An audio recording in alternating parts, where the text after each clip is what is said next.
Ang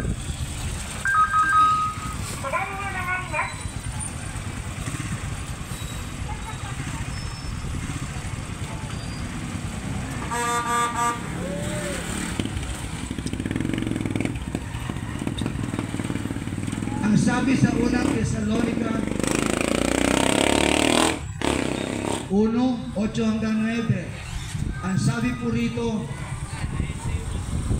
sapagkat sila rin ang nangagbalita tungkol sa amin kung paano nakapasok kami sa inyo at kung paano nagbalik kayo sa Diyos mula sa mga Diyos-Diyosan upang mga lingkod sa Diyos na buhay at tunay. Mga kapatid, dito binabanggit ni Pablo sa mga taga-Thessalonica na nakinig sa kanila at tinaligdan ang pagsamba sa Diyos-Diyosan. Kapatid, napakasimple lang po yan. Ang Diyos ay minsan lang bumaba sa lupa sa katauhan ng Panginoong Jesucristo. Ngayon po ay nasa langit na siya ulit. Mararanasan mo lang ang Panginoon kapag lagi ka nagpe-pray at nagbabasa ng kanyang salita. Subalit kayo, hindi mo na siya makikita. Huwag kayo basta-basta naniniwala na may nagsasabi, doon ang Kristo. Isa lang ang Kristo at yun ay si Jesus Christ. Pag hindi si Jesus Christ, mali po ang iyong pananampalataya. Thank you. Saan ka punta? At only Jesus can save us. Kaya sabi nito, sapagkat sila rin ang nangagbalita tungkol sa amin kung paano nangapasok kami sa inyo at kung paano nangagbalik kayo sa Diyos mula sa mga Diyos-Diyosan upang mga lingkod sa tunay at buhay na Diyos. Ang Diyos po ay buhay. Ang Diyos po ay buhay at ang Diyos ay makapangyarihan.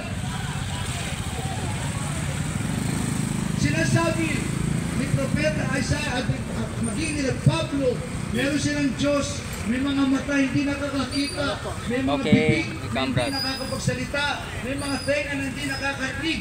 Kapatid, di ka ba napapagod? Walang saysay ang iyong ginagawa. Pagkatapos ng iyong pagpapagod, hell pa rin ang iyong destination.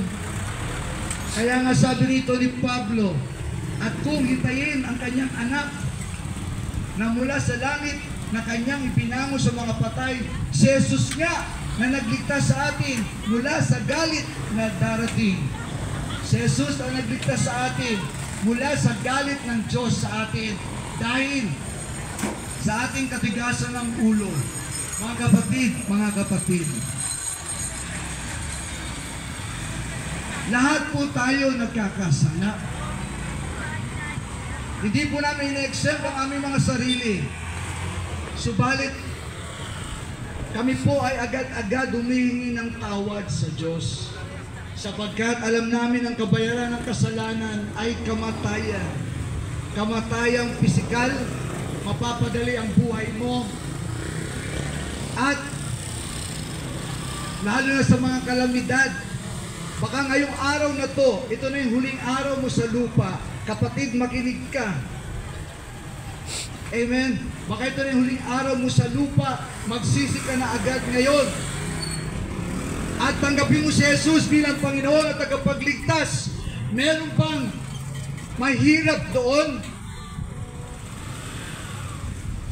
Meron bang mahirap doon? Magsisisi ka lang sa iyong mga kasalanan at tatanggapin mo si Jesus bilang Panginoon at tagapagligtas. Yun lang ang gagawin mo, hindi mo pa magawa. Samantala ang Panginoong Jesus, buhay niya ang itinaya para tayo magkaroon ng buhay na walang hanggan. At sabi rito ni Pablo, darating siya. Amen. Si Jesus.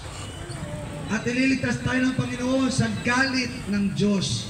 Mga kapatid, sa totoo lang, yung pagpunta namin dito, winawarningan na kayo ng Diyos na huwag mangyari sa inyo yung mga nangyari nakita natin yung bagyong Karina at Habagat at maging the big one,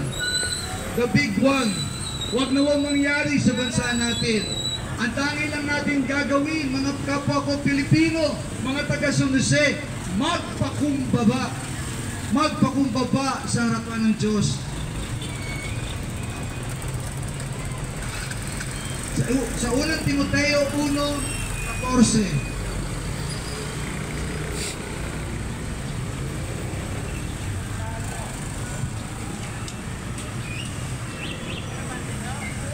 Ang sabi rito, at totoong sumaganang biyaya ng ating Panginoon na nasa pananampalataya at pag-ibig na pawang kay Kristo Jesus. Mga kapatid, iisa lang ang source ng pagpapala ng Diyos. Mga kapatid, kapag anak ka ng Diyos, mga kapatid, tandaan mo yan, kasama mo na ang Diyos, hindi ka na pagkukulangin ng Diyos, i-guide ka ng Panginoon araw-araw.